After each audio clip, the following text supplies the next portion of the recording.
that we had planned, much less the statistics, because the statistics at this point may change.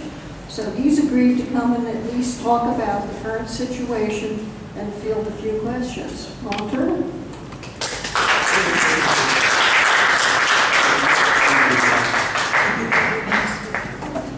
Do you mind if I sit down? No. I'm sure you're exhausted.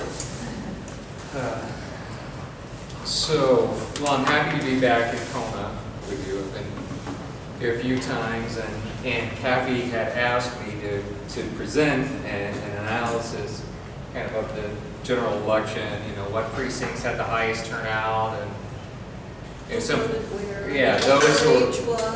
those sorts of things. Well, as you can well imagine, I haven't had time to even look at that at all. We've been very busy. It was a busy election anyhow. We had almost a 67% turnout in the election.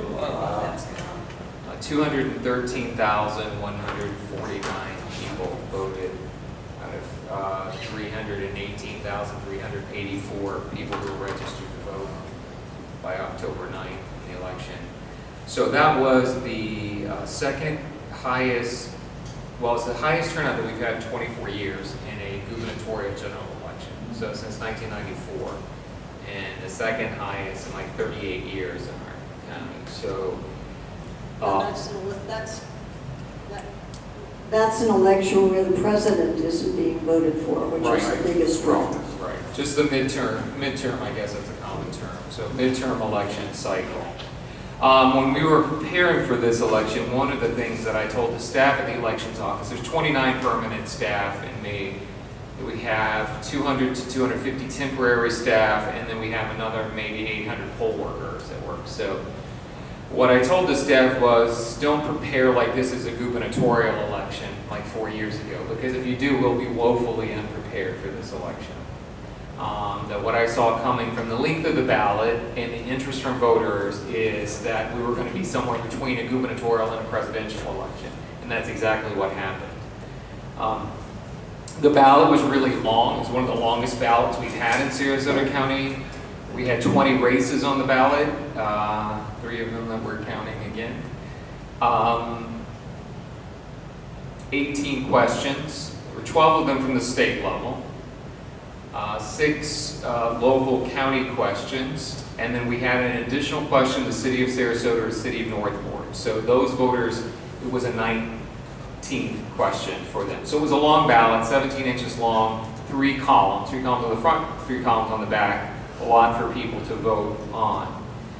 We had a lot of vote by mail for this election. Actually, this was the most vote by mail. I have an hand on me here, but I'm trying to be kind. Okay. I was going to let him live, Kathy. That was what I was saying. I'm going to be kind. But, okay. I'm teasing with you. But I wasn't going to. So vote by mail, we had more than 82,000 vote by mail ballots that we counted. That's the most we've ever had for any election, including the last presidential election. Right. For early voting, we had 58,000 early voters. In the same election in 2014, we had about 30,000. So we had about a 90% increase in early voting. And then on election day, we had 71,000 people go to the polls and vote. One of the things that we did in this election was promote vote by mail heavily as an alternative because of the length of the ballot. Our office did, and then other groups and the political parties and campaigns and things were also promoting it. Early voting for this election in 2014. In Florida, under Florida law, you have to have a minimum of 8 days of early voting for 8 hours a day. That's the minimum that you can have. You can start up to the 15th day before, up to 12 hours a day. Often that's what we do in a presidential election. What we did in this one was we started on the 15th day also and ran 10 hours a day at 6 sites in the county because, again, I was trying to look ahead because we didn't want long lines. Because I didn't know how long it was going to take people to vote this ballot. I was trying to estimate. It actually ended up better. It didn't take people as long as I thought it would to vote the ballot. We asked voters who didn't vote by mail to be prepared to bring in a sample ballot with them into the voting booth, or bring some type of cheat sheet, as I called it. If you're bringing information for your personal use and you're not soliciting voters, you may bring information with you into the voting booth for your use. Sorry, I'm tired and I'm trying to get through this. And a lot of voters did, because our sample ballots were on distinctive kind of blue print that we had, so I watched how many of them came in with those. So people listen to us. You know, we have great voters in Sarasota County. I'm glad I'm the supervisor of elections here. You can fill in the rest of that. So thank you for giving me that honor. You get the rest of that punchline there. Because we have great voters here in Sarasota County and a very dedicated team in the elections office with our permanent staff, temporary staff, and poll workers who really care about the process. I mean, you can't just do this for it to be a job. This isn't a job for me. If you didn't have passion for this, I mean, you couldn't do it, because it's just a bigger job than, I think people have learned since 2000 it's much bigger than maybe we thought it was. I started this business in 1994. So it's a lot different than it was when I first started as a supervisor of elections. You know, I was a supervisor of elections at that time in DeSoto County, and I was there during the 2000 election. So I'm one of the few supervisors left in Florida who was a supervisor of elections during the 2000 election. I don't know how many, maybe a half dozen. Someone asked me that today.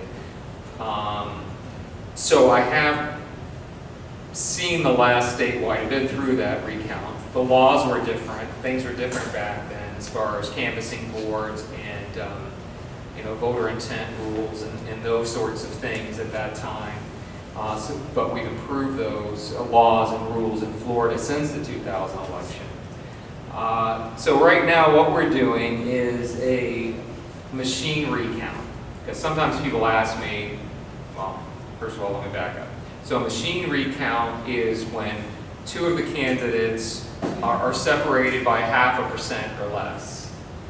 Some people, and there is a manual recount under Florida law if the candidates are separated by 0.25% or less. And some people ask, well, and I think maybe in one of the races it was in the 0.25% or less already. Would you just have a manual recount? No, that's not how it works under Florida law. You go to a machine recount first. So the Secretary of State ordered the machine recount statewide on Saturday afternoon in the U.S. Senate, in the governor's race, and in the Commissioner of Agriculture races. We had anticipated that coming on Saturday afternoon because Saturday at noon, last Saturday at noon, was the deadline for counties to have their first set of unofficial results submitted to the Secretary of State. We submitted ours on Friday morning. So we were ahead of the curve and we were trying to stay there. So we started our recount on Sunday morning at 9 a.m. It takes a little while to do a recount because just to test the voting equipment before we can even begin the recount, it took 3 hours to do the test of the voting equipment before you could start the actual recount. So we didn't even start the recount until early afternoon. Today we went 9 to 5 all day again, and I anticipate the same tomorrow and potentially the next day. We will meet the Thursday 3 p.m. deadline, which is the deadline to submit your second set of unofficial results from these machine recounts. And then at that time, we will see from the Secretary of State what these races look like then. And if any of them are within 0.25% or less, we will go on to a manual recount phase. What is a manual recount? Well, a manual recount is not a hand tabulation of every ballot. What's happening in the machine recount is that we are sorting out all the we're sorting out all the over and under votes in each of these races, and we're setting them aside right now. Because what happens during a manual recount is those are the ballots that we're going to hand count. We're going to go through those to try to see, because the machines now have said they're an overvote, which is two of the ovals, or more, and it could be in the governor's race because there's more candidates in that, have been filled in. So it recognized it as an overvote. Or it's an undervote where none of the bubbles in a particular in a particular race have been filled in. So we will go through those in the manual count phase to see if there's any voter intent there. Was it a true overvote, which surprisingly people do? Was it a true undervote, which people again do? Or was there some intent there that the county canvassing board can see to try to recognize that voter intent the way that the voter wanted their vote to be cast? What is the county canvassing board? Well, canvassing board is made up of the county judge, a county judge, the chair of the county commission, and myself as supervisor of elections. The three of us have been meeting for this recount. The three of us have met for days and weeks leading up to the election because we have responsibility for certifying the election, dealing with any voter intent issues where ballots have been potentially mismarked, but we can tell, like where a voter used check marks instead of filling in the ovals plainly, but you can tell that they meant to vote for this candidate or that candidate because there's a pattern on the ballot. Those types of things. We try to go back, honor the voter's intent, and duplicate potentially that ballot, have a duplicate of it so it can go through our equipment. With that, I think I'll wrap up. I'll ask a couple of questions. If they're really hard, I'm going to let Dan Lobo.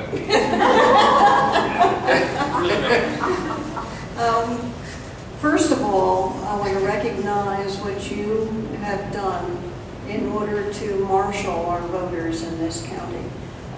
You have really impressed me with your efforts to get the vote out and to keep the public informed of the status of the election, how many days to go, where they could go to.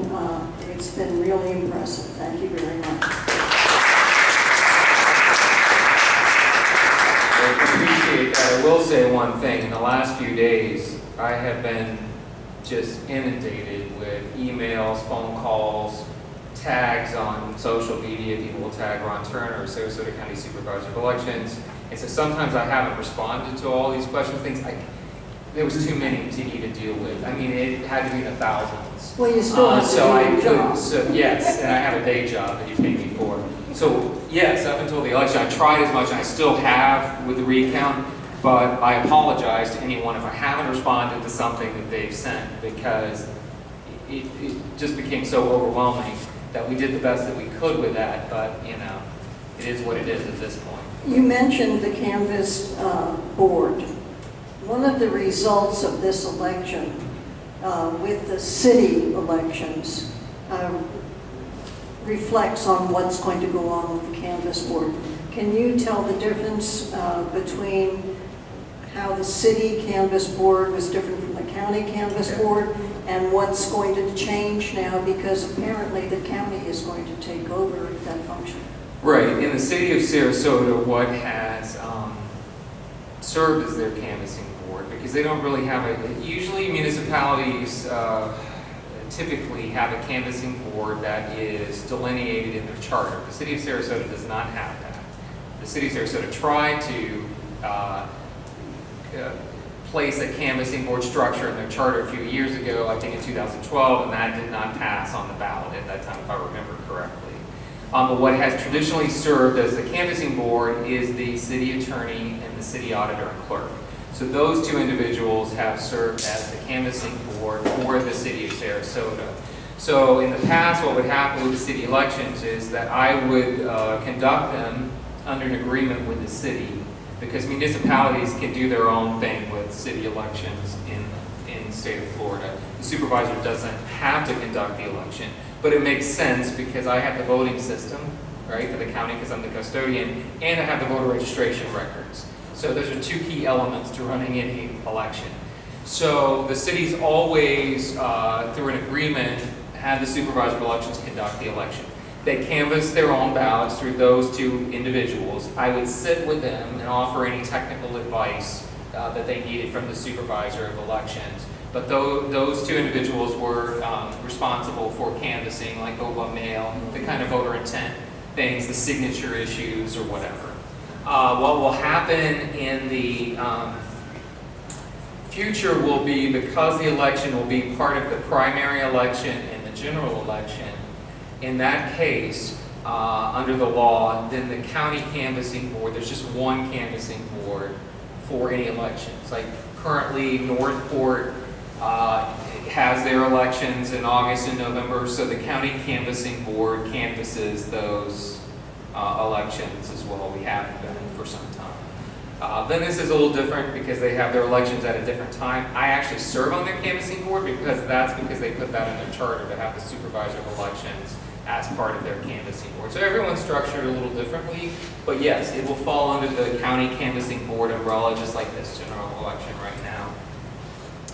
I don't know if you can answer all the questions, because some of them might be something you shouldn't.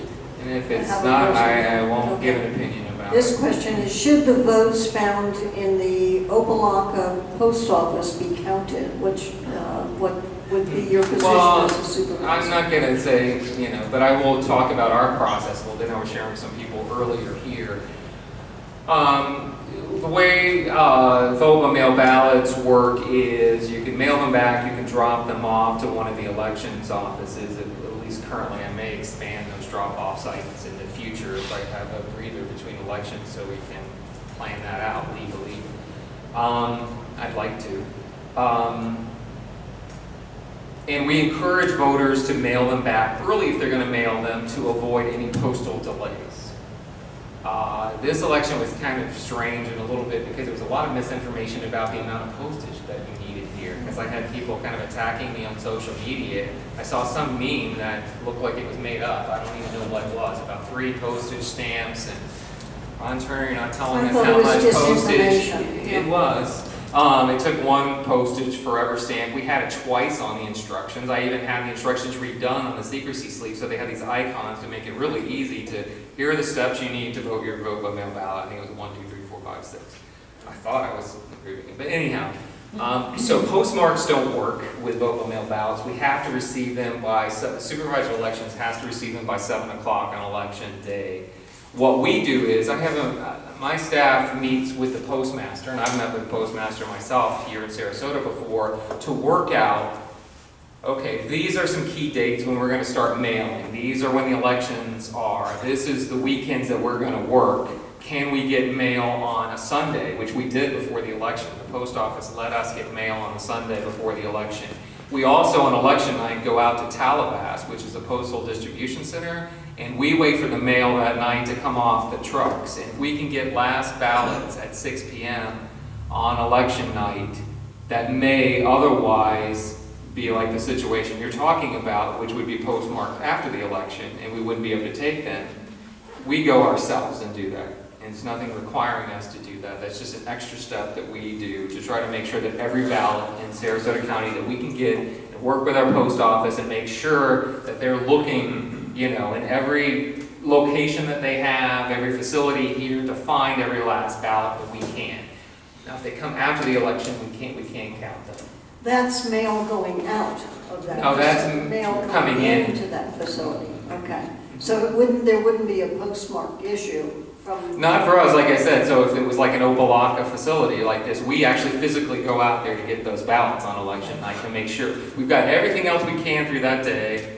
People dropping off their ballots, the normal postal run, but we go above and beyond that to physically, my staff go to that facility and work with the postal staff to go through everything they can to make sure that we've located every last ballot that we can before the election closes at 7 p.m. So hopefully we could avoid something like that or minimize it at least.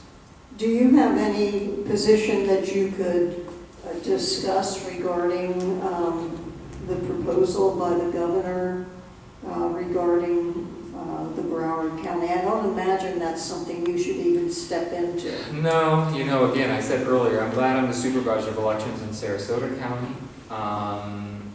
This is a great place. I love my job. This is the perfect job for me. And I'll say those are large counties and there's a lot of logistical things going on there, and I'm really not gonna give an opinion, or, my colleagues have to do what they do, and it's up for those voters and the system to work itself out. And I'm confident in the voters of Florida and the laws, and that this will all work itself out. Some of this we have to be a little patient a little bit, because, people expect that the election was over on election night. Those results were never official. They're still not official. So even if MSNBC, CNN, or Fox called it on election night, well, legally, that means nothing. To the public, it means a lot. Discuss certification, because that's what it boils down to, right? Yeah, the canvassing board has to certify the election, but there's several things that you have to get to that point. You have to get through election night. Then we have to do provisional ballots. We did a provisional ballot canvass last Thursday. There was some misinformation about that. I think provisional ballots don't quite work in the way with the cure process, like vote by mail ballots.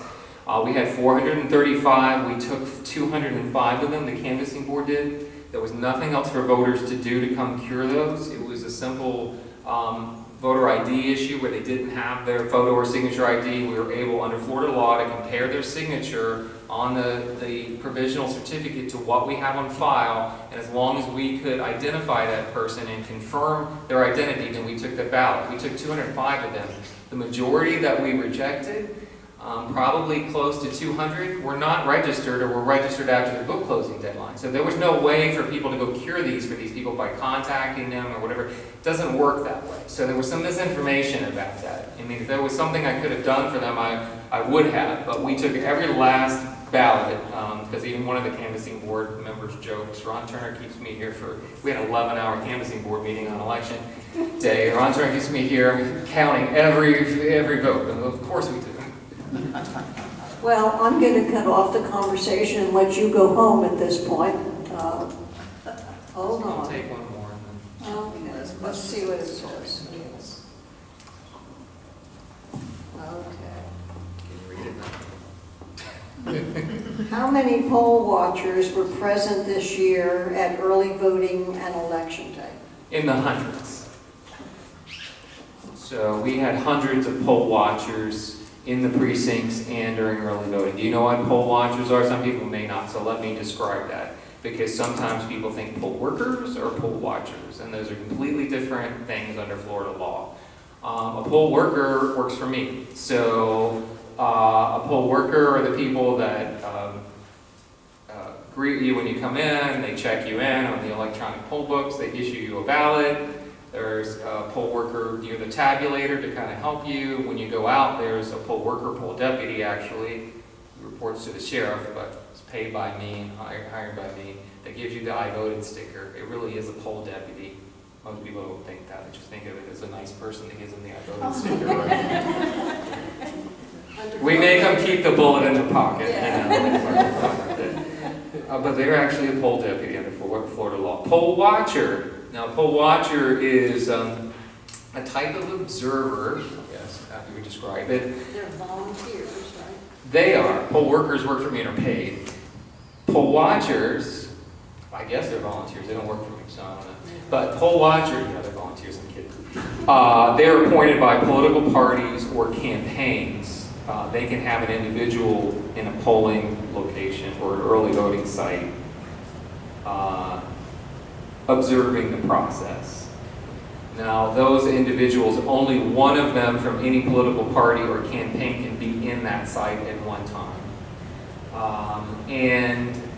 They can't talk to the voter while they're in the site, but they're observing the process. So they may report back some information to the campaign or things, or sometimes they may call me directly and say, hey, this or that. So each candidate can appoint a poll watcher, and the political parties have their own also poll can have watchers. their own poll. We have, like I said, hundreds of them in the general election. So you'll notice, because they'll have like a colored badge that's hanging around their neck, and it'll say poll watcher. It doesn't identify